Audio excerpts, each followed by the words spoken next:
మనం నమ్ముతాం. మనం కలిసి చేద్దామండి. ఇంకా రేపు 14వ తారీఖు చెప్పండి. 14వ తారీఖు విజయవాడలో కార్యక్రమం ఉంది కదా, 10 గంటలకు అందరూ ఖచ్చితంగా రండి. మీరు అక్కడ చాలా ఎక్కువ విషయాలు చెప్పుకునే అవకాశం ఉంటుందని నేను నమ్ముతున్నాను.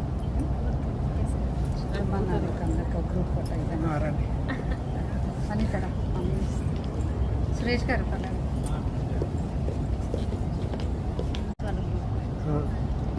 అందరికీ నమస్కారం. ఈరోజు మన కేఎల్ యూనివర్సిటీలో 1 ఎర్త్ 1 లైఫ్ అలాగే కేఎల్ యూనివర్సిటీ సంయుక్తంగా నిర్వహించిన ఈ పర్యావరణ సదస్సు, అలాగే ప్రకృతి ఔషధ మొక్కల అవగాహన, ఎఫారెస్టేషన్ వనాల అభివృద్ధి, సామాజిక అడవులు పెంచే కార్యక్రమానికి ముఖ్య అతిథిగా నన్ను ఆహ్వానించినందుకు వారికి నా యొక్క మనస్పూర్వక అభినందనలు. ముఖ్యంగా నేను చెప్పేది ఏంటంటే ప్రతి ఒక్కరు కూడా ఇలా ఎన్జిఓల రూపంలో చైతన్యవంతులుగా ఉండాలి.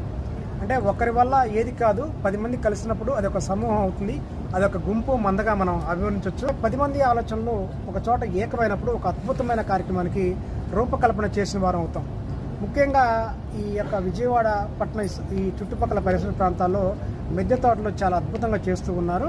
కానీ నా యొక్క చిన్న విన్నపం ఏంటంటే ఈ మిద్దె తోటల్లో కూడా ఈ సామాజిక అడవులు మనం పెంచే దానిలో ఇది ఒక భాగం. కాబట్టి అక్కడ అంతరించిపోతున్న మొక్కలు ఏమైతే ఉన్నాయో వాటిని కొన్ని భాగాలు మీరు 100 మొక్కలు పెడితే కనీసం 10% వాటికి రిజర్వేషన్ లాగా మీరు అంతరించిపోతున్న మొక్కలకు అవకాశం ఇవ్వండి. అంటే ఔషధ మొక్కలు కానివ్వండి, సాగు చేయని ఆకుకూరలు, ఇలాంటి వాటికి మీరు కనుక ప్రారంభించారంటే మీ ద్వారానే అవుతుంది. ఎందుకంటే మీరు చాలా చైతన్యవంతమైన కార్యక్రమాలు చేస్తున్నారు. మీరు చేయడం ద్వారా ఇది చాలామందికి వెళ్తుంది. వాళ్ళు కూడా పక్క ప్రాంతాల్లో కూడా దీన్ని ఆచరించే అవకాశం ఉంటుంది.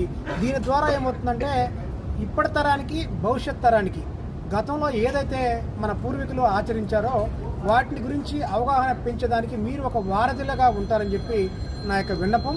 దయచేసి ఈ ఒక్క విషయాన్ని మీరు మనసులో పెట్టుకొని దీన్ని ఒక ప్రచారం లాగా చేస్తారని చెప్పి నేను మనస్ఫూర్తిగా కోరుకుంటున్నాను. థ్యాంక్ యూ, ధన్యవాదాలు. Thank you sir.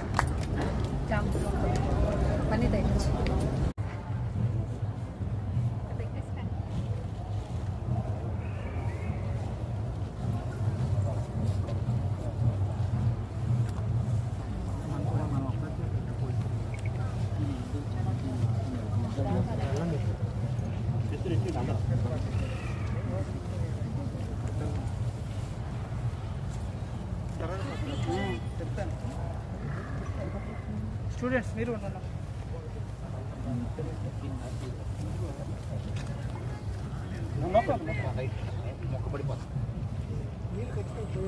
వస్తాం సార్.